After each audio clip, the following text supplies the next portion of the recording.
Welcome, everybody, to podcast number 256.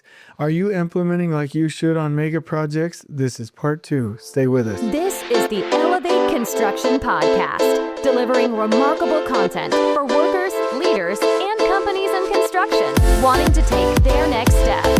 Get ready to step out of your comfort zone with Jason Schroeder as he encourages you to do better, live a remarkable life, and expect more. Let's go. Welcome. I hope you're doing well.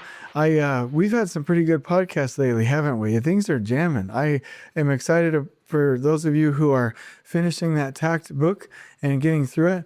I hope you've even taken an opportunity to possibly even, read it one or two times. And I would love your feedback. I know that book, I'm very aware that book is somewhat in draft form in the sense that it's the basics of the information.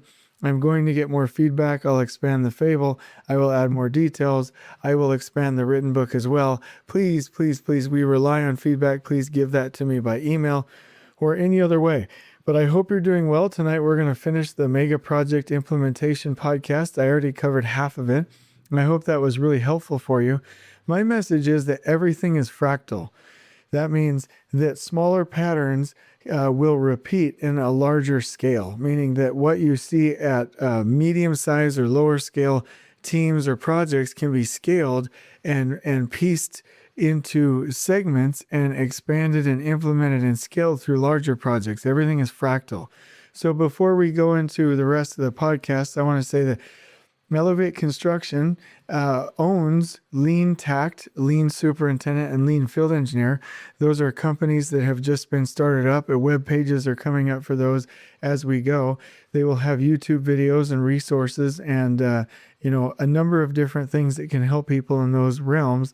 But Elevate Construction, I focus on project recovery, training and boot camps, and consulting. So if you have somebody that needs any of that, please let me know. Please reach out. I do accept or I take on clients on retainer, and it ends up being a really remarkable situation. So please let me know. Also, if you have a question, please reach out. Just like tonight, I'm answering a direct question. Does that mean I'm the only one that knows? No. Could my second set of eyes help? Possibly, yes. That's why we do these. I'm not arrogant enough to think that I have all the answers. I just really, really love podcasting and I love talking. So let's go through this. What am I excited about in life? Well, a couple of things. The Takt planning certification, I figured out a couple of different ways to make it easier on people to sign up. And so I went through a list of things today which are going to be remarkable to update the leantakt.com website. I'm very excited about that.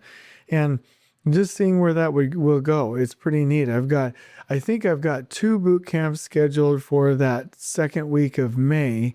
And, boy, I'm really excited about it, excited about the content. When people go through these concepts, they just get more and more alive and responsive and excited about them, no matter how many times I've taught these to teams. And in fact, they keep expanding and being more focused and more understandable. So I love that.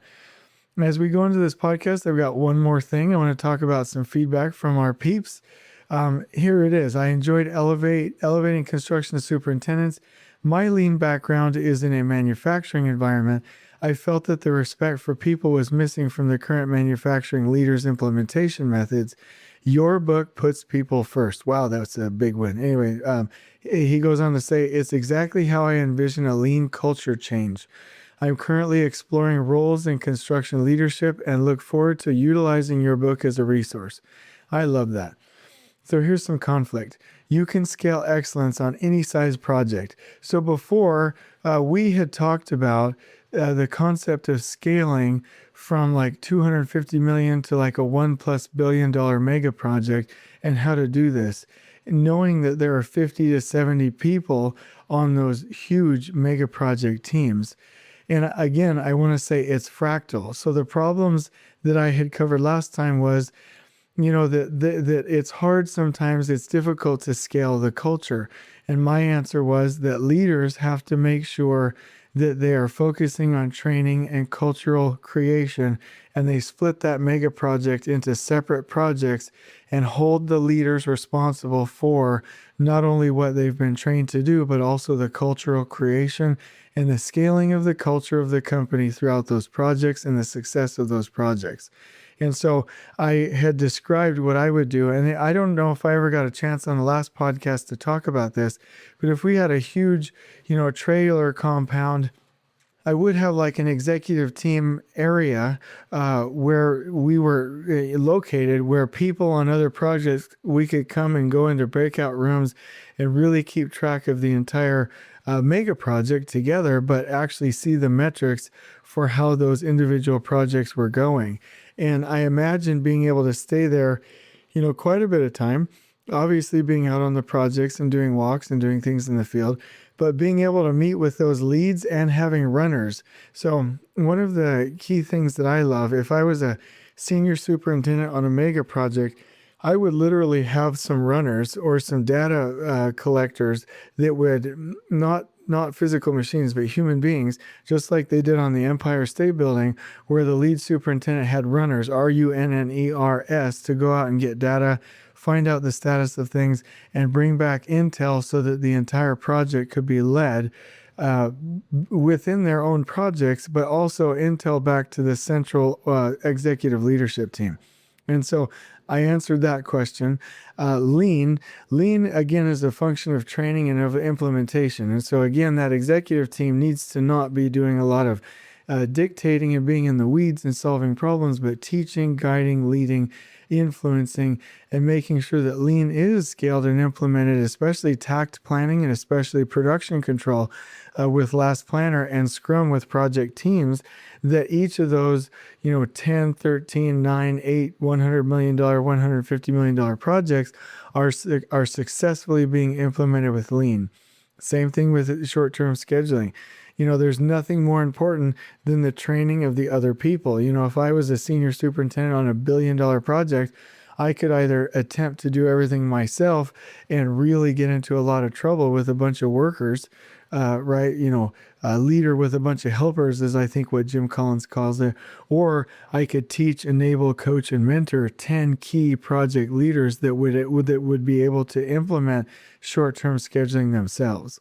The last 3 that I didn't get to the other day, actually the last 4 that I'm going to talk about tonight, is team metrics. Here's what he said. With 20 supers from 20 different companies and backgrounds, I am sure you can guess how team building goes.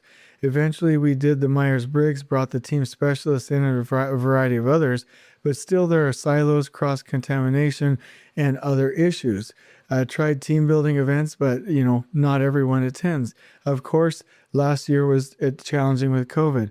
What I have heard in your podcast is to try and limit team sizes. Not sure exactly how to do this on these types of projects. Well, again, if you have a team size of 12, which I can't imagine you having anything more than 12 on, a couple of $80, $100 million projects, right? Keep those team sizes smaller, but then also make sure that you have functional groups within. So within a $100 million project, you're probably going to have at least interiors and exterior, right? So make sure that you have your assistant superintendent, project engineer, field engineers, and other key personnel grouped into those smaller functional areas with connection, proximity, and the right meeting systems, reporting to the senior superintendent and the project manager on those projects. And so you have to break it down to where there's smaller team sizes. I will probably do another podcast talking about that specifically because it's been super, super helpful. It's been really, really helpful to some teams that I've been coaching recently. And actually, I'm going to go ahead and make a note of that really quickly. Let me do that. Okay, I'm back. All right, so yeah, you have to do that. But here's what I would say about team building. Nobody really knows how to do this right, except, well, okay, this is going to sound arrogant, except for me. Like I can build a team really well. You have to pull in different systems. First of all, if you do team building and you do Myers-Briggs, it's not going to do a darn bit of good unless you use the Patrick Lencioni system. And if you don't coach them on behaviors, kind of like the 6 high performance habits. I don't know if you've ever read that. What's his name? Brendan Gosh, what is the actual book? Anyway, I think it's Brendan Burchard. So you have to kind of mix Jim Collins, Patrick Lencioni, Brendan Burchard in there with Myers-Briggs to really get a team going in the right direction. And you have to mix in some Scrum techniques. So if that's not rolled out in the right way with the right consultant, nothing you're going to do is going to be very successful. So the only thing that I can say, if there was anything you were ever going to hire Elevate Construction for, it would be team building because we really, really do a good job of that. We do a good job with everything, but if you want to see teams transform, let us in there for team building. So I will include detailed outlines of how to build your team in the next book, Elevating Construction Senior Superintendents.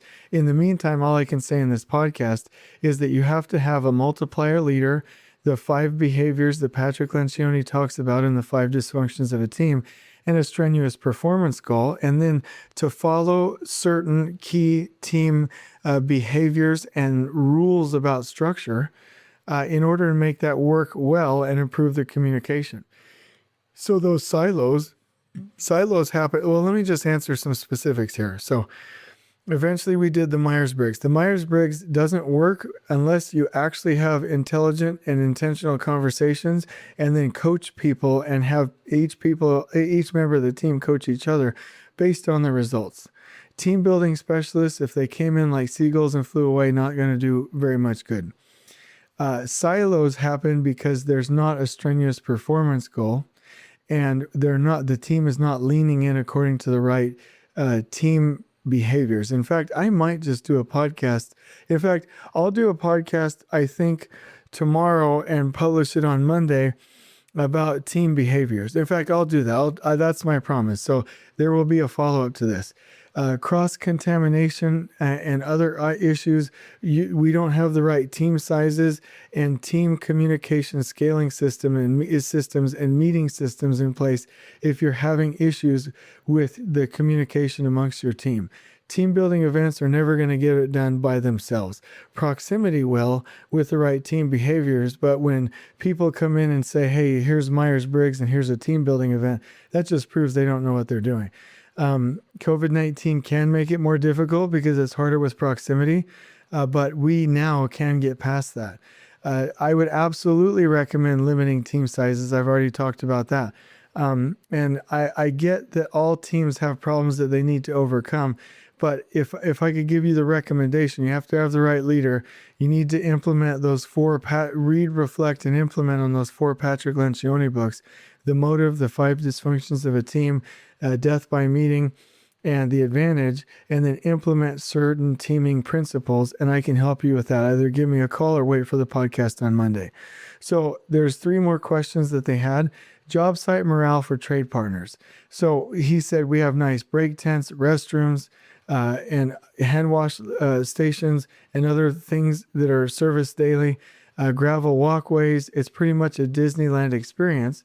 When they're traveling around, there's obviously nice parking lots, there's break tents, but with such a large site, the all hands meetings, giveaways, luncheons, and these things don't always have their desired effect.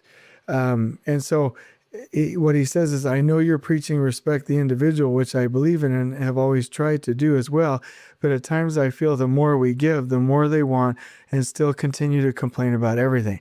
My answer to this is that you're trying to pacify them without actually taking care of their needs. So there has to be a couple of things with this. So if you have bathrooms, lunch tents, gravel walkways, smoking areas, and parking lots, that doesn't just fix everything. You have to have a morning worker huddle. You have to have a morning worker huddle with a non-a-hole leader superintendent that is building connection and talking to their trades and explaining why we do everything and what she or he expects. And then you have to implement that with contractor grading and zero tolerance. That is when you will get rid of the third of the people, or get them out of their bad behaviors, of the third of the people that are being dissenters. People that say, oh yeah, let's go do these respectful things, when they don't do the morning worker huddle and they don't do the the grading systems and zero tolerance, they're just wasting their time. They're just giving things out for free without expecting anything. And that's not the way to do it. So if you're telling me that they still complain about everything and they still want, they're not giving you what they need, right? Then you don't have the system fully implemented. So here's what he says. This sounds like me rambling on, but their signage quality, I don't know how it could be any better. I know there will always be hagglers, and in general, unless people have broken safety policies, we have not tried of getting rid of any of the bad apples. Any thought here? Yeah, you're all wimpy leaders. I love you. I know who sent this in to me, and I love you, and I always will, but you're being a wimpy leader, and the overall project, you're being wimpy leaders. If you have hagglers, if you have people that are being a cancer in your culture, then you're being too wimpy to get rid of them, and you're not protecting the other people that are bought in. So that's your problem right there. Even before I got to that last line in this podcast, answering this question, I knew what your problem was. You've given all the respectful things, but basically you're just giving it out like a dole. It's just like the federal government giving out checks without expecting anything. It's just like churches giving out welfare without expecting anything. It's just like you giving your kids out, money and food and everything without expecting them to work for it. What are they going to, they're going to turn into little turds that spend all their money and don't do anything in return. For my kids, I'm going to set up a trust with Family Wealth, and it's going to be together, and they're going to have the ability to borrow against it to start a business and work hard and do things, but I'm not giving them money for free. And so same thing with the workers. Yeah, you've got nice lunch rooms, you've got nice bathrooms, custom built bathrooms, you've got all of these nice amenities. We give you swag, we do barbecues and stuff, but by God, you're going to wear your PPE and you're going to deliver things on time, and the site's going to be perfectly clean, and there's not going to be any dissension about those things. And we are going to have everybody bought in, and there will be no graffiti, and that's how it's going to be. That's the deal. We create remarkable situations for you, and you create remarkable situations for us. You cannot respect somebody unless you hold them accountable. High expectations equals respect. And so what you're doing here, you're not holding your trades to high expectations, which means that you don't respect them. They know you don't respect them because of that. And so they're just going to keep taking. So the problem is you're being wimpy. You're not using zero tolerance. You're not grading your contractors. You're not expecting perfect cleanliness. You're not expecting perfect organization and safety. And you're not holding the line. That's your problem. The other thing is you'll never make any of these systems work without the morning worker huddle. I'm saying this snarkily because I've said it every other way, and I don't know, I'm not winning with this. I don't know how many times to tell people on this podcast, if you're not doing a morning worker huddle, fail. I don't care what else you're going to try. You're not going to go very far with that. You're going to even with Takt planning, if you don't have a morning worker huddle where you're creating proximity and setting expectations, you're failing on that project. And all of your COVID-19 excuses are wimpy. And I just want to say, wham, I don't care about your excuses. Get people, if you have a law that says you can't gather more than 59 people, then on your project, separate them into 349 person groups. You have to huddle with your workers 6 feet apart, even during COVID-19, and connect and love them and talk about safety and ask their feedback and actually address their issues. If you're just throwing cigarettes in parking lots and lunchrooms and t-shirts and barbecues and bathrooms at them, and not actually fixing the feedback, the things that are actually bugging them and listening to them, then it's not going to work. So that's my advice for that. Okay, now let's go to the second to last one. Now here's a place where I'm going to disagree with you. I love it when people disagree with me. And I'm sure there are new ways that I haven't tried that I might that might change this theory. He said trade partners east of the Mississippi are not the same as people west of the Mississippi. They have their different strengths and weaknesses. For safety, lean, BIM, etc., we're not at the same place as some people on the West Coast. And so I get it, but everybody can be trained.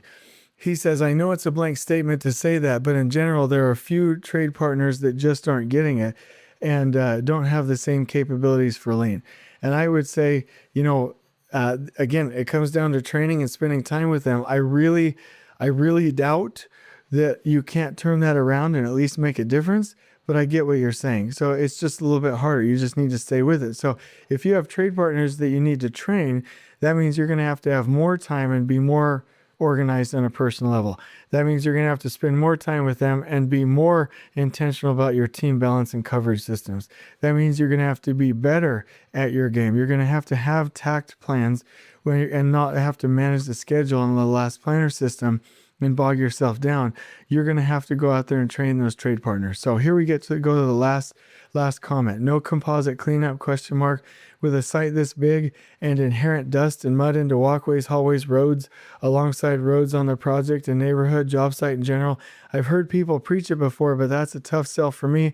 I definitely need some enlightenment here. So yeah, when I say we don't have composite cleanup crews, GC carpenters or laborers or just general cleaning staff that take care of the loading docks, the stairwells, the elevators, the entryways, and the general access areas and the parking lots are not, you wouldn't even use a composite cleanup crew for those areas. You would always just use your laborers. I'm talking about composite cleanup crews in the building for trades messes. I would never in a million years have a composite cleanup crew for anything. But would I have contractors clean up their own messes? And would I have some labor help built into the GCs and GRs for general areas? Absolutely. Water truck driver? Absolutely.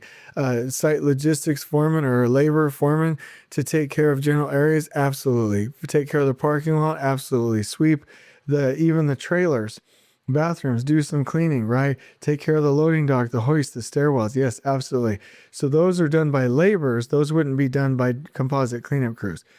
Again, this is my thing. If a team of superintendents can't get their trades to clean up without composite cleanup crews, then they're not going to be able to do anything. So that's the litmus test. And so this goes out to anybody, and I'm saying this because I love you. If you can't get through rigorous implementation, reminders, discipline, enforcement, and communication, your trades within your building to clean up themselves without a composite cleanup crew, then you are not that good at what you do. You have to get to that point. It is so hard. It's the most difficult thing that you can do.